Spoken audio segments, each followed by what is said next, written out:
Olá, meus irmãos e minhas irmãs em Cristo Jesus que nos acompanham através do projeto No Mundo Maior, em que a cada dia estamos aqui estudando um trecho das obras básicas.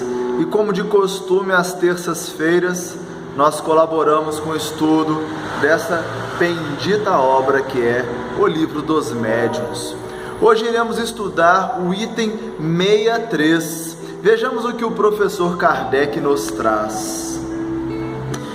Hoje será o item 62.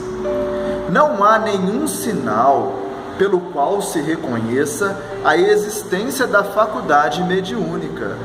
Só a experiência pode revelá-la.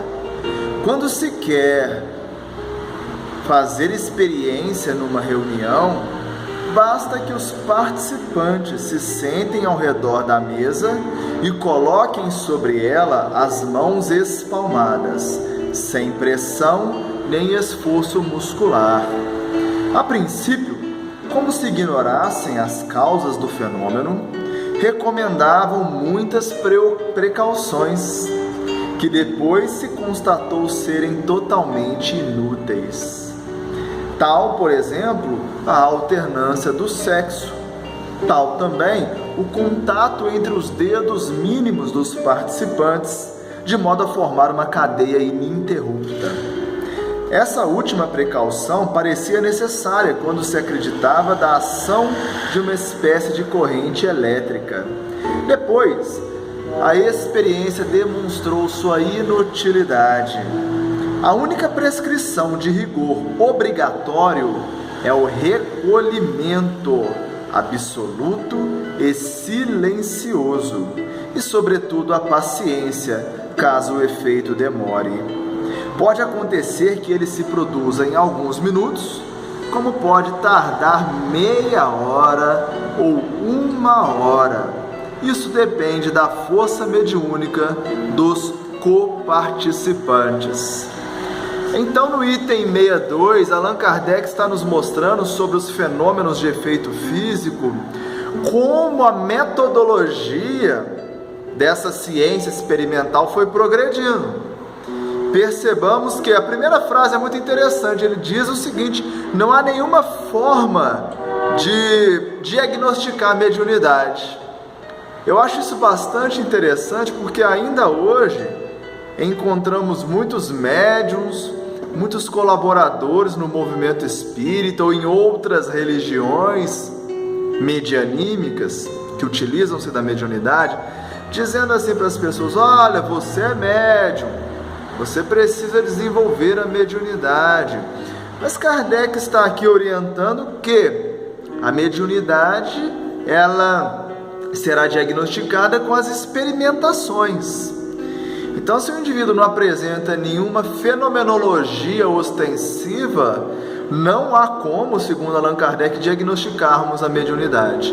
Embora hoje tenhamos as pesquisas do Dr. Sérgio Felipe, que traz uma correlação entre os cristais de hidroxiapatita da glândula pineal e a ostensividade mediúnica, isso ainda é um trabalho, uma hipótese de trabalho que há de se desenvolver. Mas o mais interessante nesse item é demonstrar também quanto que o Espiritismo se propõe a acabar com os rituais, com as fórmulas sacramentais. Então, no início pensava-se ou orientava-se a alternar os sexos, um homem ou uma mulher, um homem ou uma mulher, e a encostar os dedos mínimos para formar uma corrente mediúnica, ou uma corrente elétrica, como diz Allan Kardec, a maneira como se pensava. E com a experimentação foram-se percebendo que tais processos eram dispensáveis. E aqui nós podemos perceber o quanto o Espiritismo vai evoluindo com a sua experimentação. E é por isso que nós precisamos respaldar nossa fala no estudo em especial dessa obra, mas também em nossas experimentações, para que através dos fatos possamos contribuir com a evolução dessa ciência. E por último, e não menos importante, Allan Kardec que mostra a importância do recolhimento, do silêncio, não como dogma, não como ritual, mas como uma predisposição psíquica a favorecer o fenômeno, além da paciência. Diz ele aqui que a fenomenologia poderia demorar de alguns minutos até meia hora ou uma hora, e é necessário muito mais do que curiosidade para perseverar em silêncio, em tranquilidade, em meia ou uma hora. Por isso é muito importante a todos aqueles que querem experimentar os fenômenos metapsíquicos, a mediunidade, que leiam, estudem antes para perceber as necessidades básicas para que tenhamos experimentações favoráveis, que sejam realmente assim boas de se fazer, que tenhamos bons resultados. Espero que tenha sido útil para vocês, que tenham todos uma excelente semana, e na semana que vem retornamos com o nosso próximo item. Paz e bem, meus irmãos.